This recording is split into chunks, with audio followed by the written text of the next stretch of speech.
હવે આપ ગીર સોમનાથ જિલ્લાનો સમાચાર પત્ર સાંભળશો. લેખક રાજેશ ભજગોતર.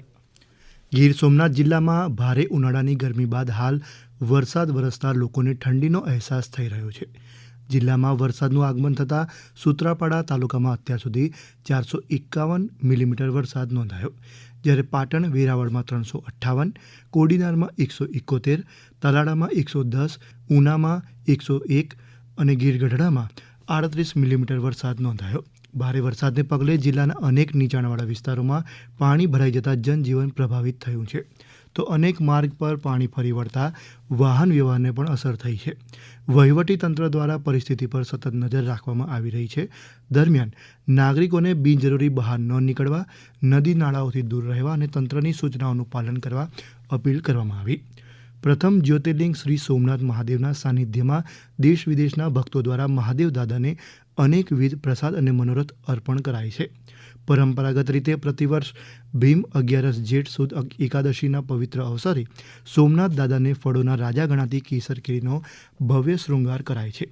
આ વર્ષે પણ મહાદેવ દાદાના ચરણોમાં 2500 કિલોથી વધુ કેસર કેરીનો મનોરથ ધરાવાયો હતો. ધર્મ અને ભક્તિના કાર્યોની સાથે સમાજ ઉત્કર્ષને વરેલા શ્રી સોમનાથ ટ્રસ્ટ દ્વારા આ તમામ કેરીઓને પ્રસાદ સ્વરૂપે જિલ્લા વહીવટી તંત્રના સંકલનથી વેરાવળ તાલુકાની વિવિધ આંગણવાડીઓમાં વિતરિત કરવામાં આવી. મહાદેવ દાદાનો આ પવિત્ર પ્રસાદ હજારો નાના બાળકો સુધી પહોંચાડીને ટ્રસ્ટે ભક્તિ અને માનવતાના સુભગ સમન્વયનું ઉત્તમ ઉદાહરણ પૂરું પાડ્યું.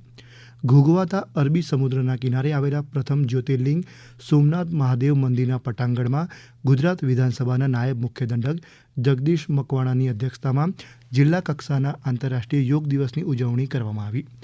દરિયાના ઉછળતા મોજાના રવ વચ્ચે સવારના આહલાદક વાતાવરણમાં યોગા ફોર હેલ્ધી એજિંગની વિષયવસ્તુ હેઠળ યોજાયેલા યોગાભ્યાસથી સોમનાથ પટાંગણ યોગમય બન્યું હતું.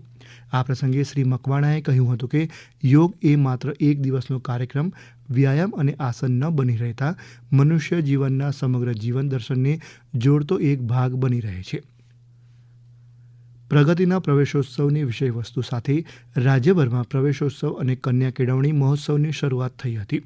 તે અંતર્ગત શિક્ષણ મંત્રી ડૉક્ટર પ્રદ્યુમન વાજાની ઉપસ્થિતિમાં ગીરગઢડા તાલુકાના જામવાડા અને હરમડિયાની શાળા ખાતે ઉમંગ ઉલ્લાસભર્યા માહોલમાં બાળકોનો શાળામાં પ્રવેશ કરાવાયો.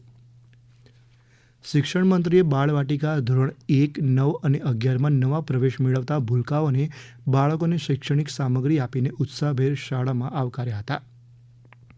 શિક્ષણ મંત્રીશ્રીએ આ અવસરે સંબોધન કરતાં જણાવ્યું હતું કે શાળા એ વિદ્યાનું મંદિર છે, જ્યાં બાળકો કેળવણી સાથે શિક્ષણ મેળવી અને સારા નાગરિક બનવા તરફ પહેલું ડગલું માંડે છે.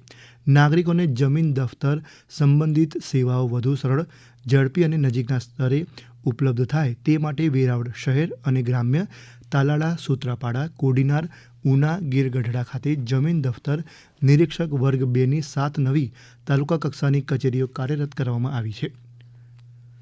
પવિત્ર શ્રાવણ માસ દરમિયાન પ્રથમ જ્યોતિર્લિંગ શ્રી સોમનાથ મહાદેવના દર્શનાર્થે આવતા લાખો શ્રદ્ધાળુઓ માટે શ્રી સોમનાથ ટ્રસ્ટ દ્વારા સુવિધાઓનું બહુસ્તરીય અને ભવ્ય આયોજન કરાયું છે.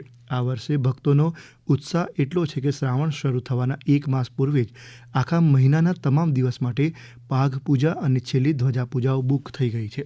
ઉપરાંત સેંકડોની માત્રામાં સોમેશ્વર પૂજા પણ પહેલાથી જ બુક થઈ છે. ત્યારે સોમનાથ આવતા ભક્તો પૂજાના પુણ્ય લાભથી વંચિત ન રહી જાય તેવા હેતુથી શ્રી સોમનાથ ટ્રસ્ટ દ્વારા સંપૂર્ણ માસ માટે વિશેષ મહામૃત્યુંજય મહાયજ્ઞ અનુષ્ઠાનનું પણ આયોજન કરાયું છે. ભારત દેશમાં જ્યારે આંતરરાષ્ટ્રીય કક્ષાની રમતો માટેનો માહોલ બની રહ્યો હોય ત્યારે જિલ્લાના કોડીનાર તાલુકાનો સરખડી ગામ જે વોલીબોલમાં અનેક ખેલાડીઓ આપી ચૂક્યું છે, તેની ઓળખ હવે વોલીબોલ વિલેજ તરીકે થઈ છે. આ જ ગામના 16 વર્ષના ખેલાડી રાજલબેન વાળાએ તાજેતરમાં થાઇલેન્ડમાં રમાયેલી 16મી એવીસી એશિયન વિમેન્સ અંડર 18 વોલીબોલ સ્પર્ધામાં ભાગ લઈ જિલ્લાનું ગૌરવ વધાર્યું હતું. હમણાં જ આપ ગીર સોમનાથ જિલ્લાનો સમાચાર પત્ર સાંભળી રહ્યા હતા, જેના લેખક હતા રાજેશ ભજગોતર. આ પ્રસારણ આકાશવાણીના અમદાવાદ, વડોદરા કેન્દ્ર પરથી કરવામાં આવ્યું.